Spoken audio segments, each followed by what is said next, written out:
Pessoal, então mais um vídeo sobre a versão 2, agora é máquina síncrona, né? Originalmente o programa a gente vê máquina de indução, mas aí como a gente estudou tanto a máquina síncrona já e ela é bem parecida com a máquina CC, então eu achei melhor a gente continuar com a máquina síncrona, certo? Bem, então nós antes de iniciarmos propriamente o conteúdo de máquinas síncronas, né? Nós começamos, só lembrando, né, máquina síncrona, capítulo 5 do FITS, certo? O capítulo 5 do FITS. Nós fazemos uma revisão do sistema PU, do sistema por unidade. Então, essencialmente, no sistema PU, nós definimos três grandezas, né? A potência de base, a tensão de base e a frequência de base angular. Aí, pessoal, a potência de base é a potência trifásica, mas ao mesmo tempo que a gente definiu uma base trifásica, a gente já definiu uma base monofásica, né? A tensão de base é de linha, mas ao mesmo tempo a gente já definiu uma base de fase, né? E a frequência angular, né, de base, ela pode ser mecânica ou elétrica, mas definindo uma, a gente define a outra pela relação de polos, certo? Então, por exemplo, né, se eu digo que uma tensão de base é 380 volts, que é uma tensão de linha, na linha a base vai ser 380 volts. Quando eu passar para a fase, automaticamente a minha tensão de base vai ser 220 volts na fase. Certo? Então, se eu pegar uma grandeza de tensão de fase, eu tenho que utilizar a relação de fase. Se eu estiver trabalhando na linha, eu uso a relação de linha. E nos dois casos, eu tenho um PU. Certo? Se a minha tensão for um valor ou outro. Então, a conversão de linha para base em PU, né, é igual, né, a tensão de fase e a tensão de linha. Não é a raiz de 3. Né? A gente usa a raiz de 3 na conversão em grandezas reais. Mas em PU, né, a gente utiliza um PU para os dois casos, elas são iguais, certo? Bem, corrente de base, então, é uma grandeza derivada, não é uma grandeza principal. Né? Então, a corrente de base ela vai ser igual à potência de base dividido por raiz de 3 vezes a tensão de base. Tá? Nesse caso, a gente escolhe sempre os valores de linha trifásicos. Né? A impedância de base vai ser a tensão de base ao quadrado dividido por potência de base. Tanto faz se é monofásico ou trifásico, mas desde que use mono com mono ou tri com tri. Né? Então aqui você pode usar a tensão trifásica pela potência trifásica ou a tensão monofásica pela potência monofásica. Mas você tem que usar de forma coerente, certo? Coerente. E a gente também tem o torque de base, tá? Que, assim, para fins de conversão 2 é bem pouco utilizado, mas áreas mais avançadas utilizam áreas de máquinas, né?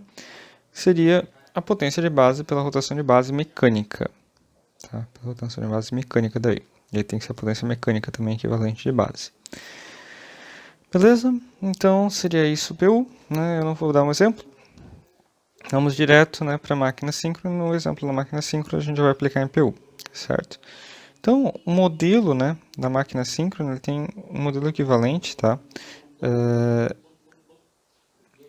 Assim, é um circuito bem simples. Você tem uma tensão induzida interna, uma resistência série de saída e uma reatância série de saída, certo? Muitas vezes a resistência aqui a gente vai jogar para zero, a gente vai ignorar ela. A gente vai considerar ela quando a gente for trabalhar com as máquinas síncronas de ímãs permanentes, praticamente. Né? Que vai ser na terceira aula de máquinas síncronas. Bem, então, esse é o modelo da armadura, tá? Na máquina síncrona, a armadura está no estator. Pode ser no rotor? Pode, mas assim, ninguém no mundo vai fazer uma máquina síncrona com armadura no rotor, porque é a armadura que processa toda a potência da máquina. É ali que vai estar a tensão gerada, ali que ela vai estar conectada à rede. Então, e aqui observem, né, que a máquina síncrona normalmente pode ser usada como gerador. Tá? A principal função dela é ser usada como gerador. Ela pode também ser usada como motor de média tensão, tá? Motor de baixa tensão raríssimas vezes vai ser síncrono, mas motor de média tensão ele costuma ser síncrono. Né? Lembrando também que a grande característica da máquina síncrona é que a rotação elétrica é igual a polo sobre 2 a rotação mecânica. Tá? Muita gente, num questionário que eu fiz, falou que a frequência é igual à frequência mecânica. Não, é igual a polo sobre 2 vezes a frequência mecânica. E a frequência, não o ângulo. A frequência. Tá? Então, isso caracteriza, né, essa condição de sincronismo, certo? O modelo do gerador é um circuito série simples CA, né? É um modelo por fase que a gente pega, então se a gente estiver trabalhando com potência, valor absoluto, né? Valor nominal a gente sempre tem que dividir por raiz de 3, dividir por 3, enfim, fazer as divisões necessárias. Por quê? Porque a gente considera que cada fase tem exatamente o mesmo modelo, que a máquina é equilibrada. Então a gente pode usar o modelo por fase, que fica muito mais simples, né? Esse modelo que a gente vai estudar aqui primeiro é para rotor uniforme, ou seja, polos lisos. Tá? Depois, na semana que vem, a gente vai estudar o caso da máquina de polos salientes. E a gente considera que o VA, nesse modelo específico, ele tem referência. Então ele vai ser o próprio VA, né, com um ângulo zero. E aqui a gente está fazendo também uma adaptação em relação a circuitos elétricos, né? Ou não sei, depende muito do professor de circuitos elétricos. Mas normalmente circuitos elétricos, aqui vem um módulo, né? Em máquinas a gente utiliza direto o valor RMS, tá? Em alguns casos a gente usa o valor de pico, sim, mas o padrão é utilizar o RMS direto, tá? É o certo? Não, mas não faz diferença. Então a gente utiliza o valor RMS, fica mais fácil de fazer as contas, a gente já está entendendo melhor o que está acontecendo. Tecnicamente, né, quando a gente faz essa apresentação fasorial, a gente não pode usar o valor RMS, a gente tem que usar o valor de módulo, porque indica o pico, né, do sinal. Só que, assim, né, na prática o valor de pico a gente quase nunca usa, então a gente faz, né, essa violação matemática dizendo que isso daqui é o valor RMS. Beleza? Só um detalhe. Né? Então, outro detalhe importante, né, eu uso sempre, às vezes eu esqueço, mas assim, eu tento usar sempre, quando for fasor, chapéuzinho em cima. Né? Quando for só o valor RMS, sem chapéu. Tá? Quando for um valor que varia no tempo, letra minúscula. Né? Então, se for variável no tempo, letra minúscula. Se for só o valor RMS, letra maiúscula sem chapéu. E se for fasor, ou seja, tendo a componente real e imaginária junto, a gente utiliza com, ou módulo de fase, né? A gente utiliza com o chapéuzinho. Beleza? Então, aqui eu tenho VA chapéu, IA chapéu e AF chapéu. XA e RA são valores sempre escalares. Resistência e reatância, né, sempre é um número fixo. Então, ele não tem chapéu. Mas Z, né, igual a R mais JX, Z tem chapéu, que Z é complexo. Beleza? Para o campo, né, o campo normalmente é só uma indutância. Né? Então, o campo ele não pode ser utilizado para... a gente não vai usar um circuito no campo, né? A gente basicamente tem que o campo é quem vai induzir, né, a tensão nessa altura. Então, basicamente a gente vai ter aqui 3 bobinas no extrator, né? O campo vai estar girando, vai ser uma bobina que vai estar girando e vai provocar um campo magnético que vai oscilar, né, no extrator. Então, esse campo magnético, a derivada dele, né, pela lei de Lenz, ou menos, né, a derivada, vai gerar a nossa tensão induzida, certo? E aí é muito comum que a gente trabalhe com a tensão induzida RMS, né, o EAF, não é só EAF. E aí o valor de pico, né, vai ser a frequência de pico, vezes LAF, vezes IF sobre raiz de 2. Né? Basicamente é isso. Tá? Então, muitas vezes a gente vai usar essa fórmula para determinar o IF ou LAF, enfim, determinar algumas características do acionamento da máquina. A gente chama também o campo, tá, pessoal? O campo é o rotor, basicamente, ele tem alimentação CC, tá? Essa corrente de campo é sempre CC. E a gente pode chamar também de excitatriz, ou excitação, enfim. Tá? Ou ainda de indutor, né? E a armadura, que é o extrator de induzido. Isso confunde. Tá? A primeira vez que eu vi isso, eu saí louco da minha aula, porque eu não sabia o que era indutor. Meu professor chamava todos os nomes juntos ao mesmo tempo. Então, é uma confusão, tá? Depois que a gente tem o domínio da matéria, é muito fácil a diferença de cada coisa.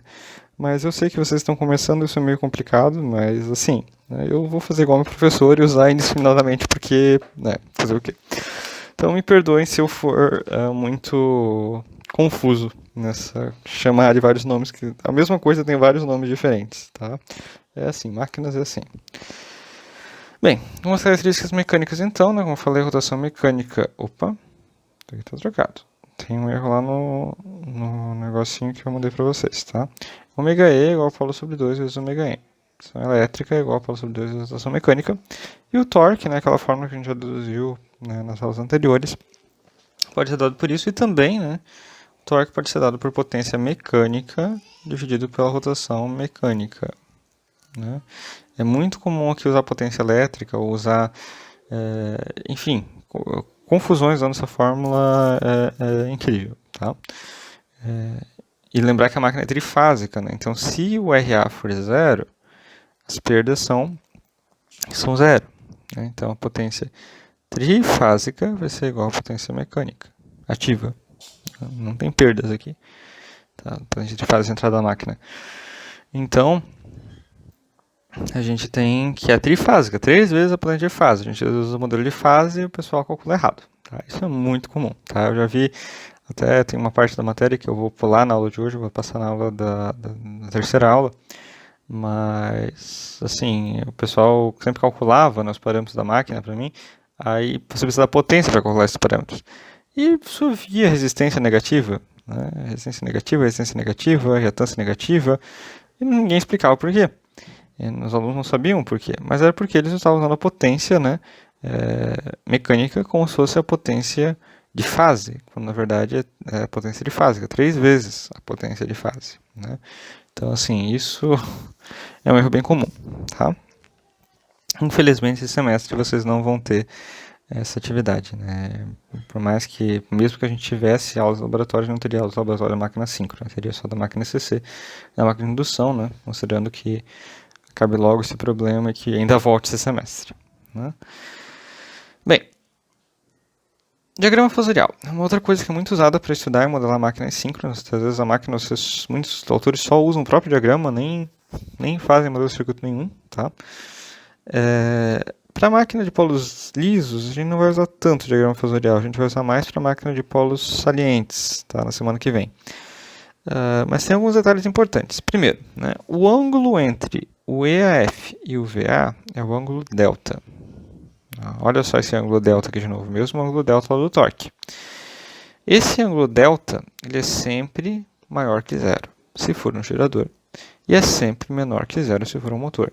Se você tiver um problema de motor e esse delta é maior que zero, você vai fazer alguma coisa errada. Tá? A física não deixa o delta ser negativo, né, para gerador, nem positivo para motor. Beleza? Por quê? Porque nós estamos usando convenção de gerador. Tá? Esse é um detalhe importante. Quando a gente está trabalhando aqui com máquina síncrona, a gente sempre usa convenção de gerador. O que é convenção de gerador, professor? Você deve ter aprendido lá em circuitos 1, né, que sempre potência positiva é potência dissipativa e potência negativa é potência da fonte. Aqui é o contrário. Aqui, P maior que zero é fonte, P menor que zero é carga. É uma tristeza mudar isso, mas máquina síncrona é assim. Tá? Outra coisa que também muda, que tristeza, né? Tristeza ao quadrado. Bem, φ. Φ é o ângulo entre a tensão de terminal e a corrente. Né? Φ maior que zero é capacitivo. Φ menor que zero é indutivo. Mas, professor de circuitos elétricos falou que era o contrário. Sim, todo professor de circuitos elétricos fala o contrário, porque atualmente, né, o padrão é o contrário. Né? A gente usa normalmente o padrão de impedância. Né? Mas na área de máquinas elétricas é muito comum usar o padrão antigo, que é o padrão de corrente. Tá? Então, assim, aqui, né, é o contrário. Φ maior que zero é capacitivo e Φ menor que zero é indutivo. Porque esse é o ângulo da corrente, não o ângulo da impedância. Tá? O professor Júlio, né, às vezes, aqui falta um chapéu também. O professor Júlio, ele eu acho que explica isso lá em conversão 1, a gente já teve vários problemas com isso, né, porque o FITS adota esse padrão, mas assim, não é para causar problema com vocês. Tá? A única diferença é que Φ não é o ângulo da impedância. Lá em circuito elétrico a gente diz que Z chapéu, né, é igual a Z com ângulo φ. Aqui é Z com ângulo menos φ. Tá? Φ é o ângulo da corrente, não o ângulo da impedância. Beleza? É isso. Essa é a diferença. Então, padrão de potência é diferente ativa e padrão de potência reativa é diferente também. Estamos acertados. Todo semestre é uma confusão, mas fazer o quê? Eu gosto de cobrar o caso mais confuso e complexo de todos para vocês entenderam bem. Então, entendam bem. Essa é a minha sugestão. Vamos lá. Exemplo. Esse é o exemplo do FITS da sexta edição. É o 5.1. O primeiro exemplo, o mais básico. Tá? 5.1 do FITS da sexta edição. Eu estou mais ou menos seguindo o FITS, tá? Eu mudo um pouco a ordem de algumas coisas, coloco umas coisas um pouquinho diferentes, eu explico algumas coisas a mais que o FITS explica, que ele omite muita coisa, aqueles passos milagrosos que ele faz, né?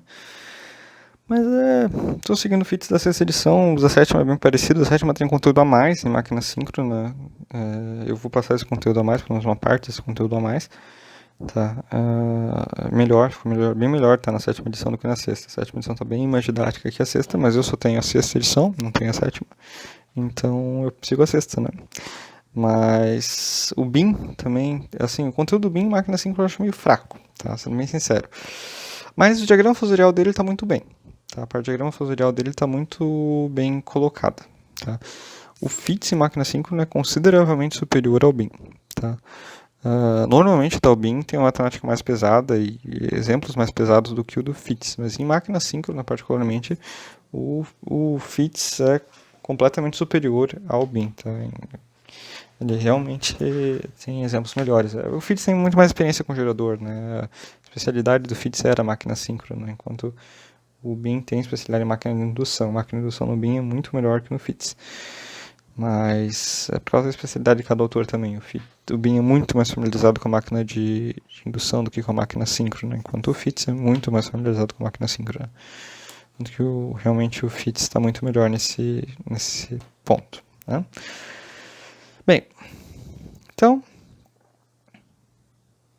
motor trifásico, síncrono trifásico de 60... Motor síncrono, percebam que exemplos vão variar de motor e gerador, tá? Varia toda hora, motor ou gerador, toda hora trocando, tá? Como esse motor foi acionado, como entrou na condição de sincronismo, não sabemos. Isso eu vou deixar para a última aula de máquina síncrona. Partida, aspectos gerais, aplicações, enfim, isso eu vou falar na última aula. Aqui, por enquanto, é um motor, né? Esse é um motor síncrono trifásico de 60 Hz, possui tensão de 460 volts, tensão de linha, sempre que ele fala tensão, é tensão de linha, tá? Sempre tensão de linha que modela a máquina. Ele descreveu aqui nos terminais, né? E corrente de terminal de 120 amperes. A gente sempre pressupõe, tá, que o motor seja estrela, tá? O gerador, enfim. O padrão é estrela, tá? Raramente a gente vai ter um gerador em delta. Motor é mais comum, mas assim, motor síncrono é raro também, tá? Motor de indução, eu quero dizer, né? Motor de indução é relativamente comum em delta, mas motor síncrono é praticamente sempre estrela, tá? Tem delta? Tem. Tá? Bem, nos terminais, então, a corrente terminal é 120 amperes, um fator de potência 0,95 indutivo. Aqui já começa alguma coisinha também. Professor, mas antes o professor falou que o ângulo negativo, positivo é capacitivo, negativo é indutivo, mas não é um motor. Motor não é uma indutância. A indutância pode ser capacitiva? Sim. A máquina síncrona pode operar como um sistema capacitivo, por mais que sejam só bobinas. Percebam esse ponto importante. Por mais que sejam só bobinas, eu posso trabalhar com a máquina síncrona sendo capacitiva. Ela pode ser um capacitor para a rede, para o ponto de vista da rede. É irônico? É bizarro? Existem circuitos elétricos, né, só com capacitores que emulam indutores. Existe o contrário também. O contrário também é verdadeiro, né? Assim como uma máquina síncrona, que é só um indutor puro, consegue emular um capacitor. Sim. Isso é incrível, a gente vai estudar um pouquinho melhor mais à frente, para explicar um pouquinho para vocês. Mas nesse caso, eu estou trabalhando como indutor, né? Então, nessa condição de operação, a corrente de campo é 47 amperes, XS é 0,794 PU. Ele falou que a potência de base é 100 kVA, então aqui ele está trabalhando em PU já, logo de cara. Determine a F. LAF, que seria a indutância, né, de indutância mútua, e a potência de entrada. Bem, então, ele falou que a tensão é 470 volts. Vamos assumir que essa é a tensão de base, né? Então, VA vai ser um PU, tanto na fase quanto na linha. Tá? Na fase, se a gente dividir por G3, a gente tem que a tensão de base é 265,6 volts. Perfeito? Corrente de base é 100K, potência de base, dividido por G3VB, 460, de linha, tá? Então, a gente chega em 125 amperes. Então, o nosso IAPU, ele vai ser igual a 120, que é a corrente que a gente tem, dividido por 125,5, que vai dar 0,9561 PU. E o nosso ângulo φ, ele é o arco cosseno de 0,95, que vai ser menos 18,2. Por quê? Porque ele é indutivo. Tá? Cosseno pode ser tanto positivo quanto negativo, se vocês lembrarem, né? Os dois cossenos que dão 0,95 são esses dois, tanto positivo quanto negativo. Então, depende se o fator de potência é indutivo ou capacitivo, o sinal vai ser diferente, certo? Então, o nosso IA em PU é 0,9561 com um ângulo de menos 18,2. Se eu substituir no circuito, né, eu tenho que a tensão de saída é um PU, né, que a corrente vai ser essa, que é essa impedância. Circuito muito simples, tá, pessoal? A tensão, né, induzida, EAF, ela vai ser igual a VA menos JXSIA, né? Não tem segredo. EA vai ser igual a VA menos JXSA. Aqui mais menos, né? Mais menos continua no mesmo lado, tá? Isso não mudou. Então, por mais que o sentido da fonte tenha sido invertido, da potência. Então, vem assim, né? Então, em oposição em relação ao VA. Então, o que está no mesmo sentido fica positivo, o que está no sentido contrário fica negativo. E aí a gente tem a nossa EAF. Né? Substituindo os valores, então, resolvendo, daí a gente tem que sempre migrar de... Não esquecer que tem esse J aqui, né? A maior parte do mundo esquece esse J. Eu, às vezes, esqueço também. O J da reatância, né? A gente tem que mudar de polar para retangular, retangular para polar várias vezes. Né? Sempre, pessoal, sempre. Não aceito, tá? Não aceito de jeito nenhum. Tensão e corrente tem que ser dado na forma polar. Não aceito tensão e corrente na forma retangular. Tensão e corrente é sempre polar. E impedância, assim, impedância na forma polar pode dar? Pode, mas é melhor impedância ser na forma retangular, tá? Assim como S, né? Potência aparente também é melhor ser na forma retangular. Em alguns casos a gente aplica polar, aplica esses dois valores, mas normalmente a gente prefere a forma polar. Ela é mais agradável, né?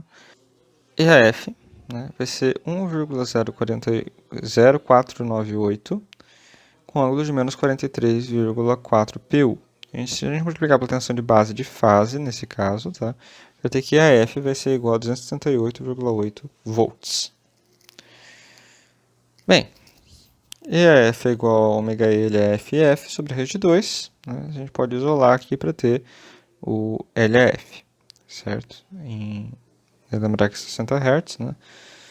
Lembrar aqueles 47 amperes. E a gente já vai ter aqui o LF. A potência de entrada, né? Não tem perdas nesse circuito, então ela vai ser a própria raiz de 3 vezes tensão de linha vezes corrente de linha, né? Vezes o fator de potência. Vai dar 90,8 kW e 122 HP. Beleza? Pessoal, eu vou parar por aqui. Tá? Depois a gente vai entrar na parte de ângulo de carga em regime permanente. Depois a gente continua, então, um outro vídeo. Beleza? Qualquer dúvida, vocês comentem. Deixem um like no vídeo também se vocês gostaram. Qualquer sugestão também comentem. Beleza? Então, estamos no início de máquina síncrona. Daqui a pouco a gente continua.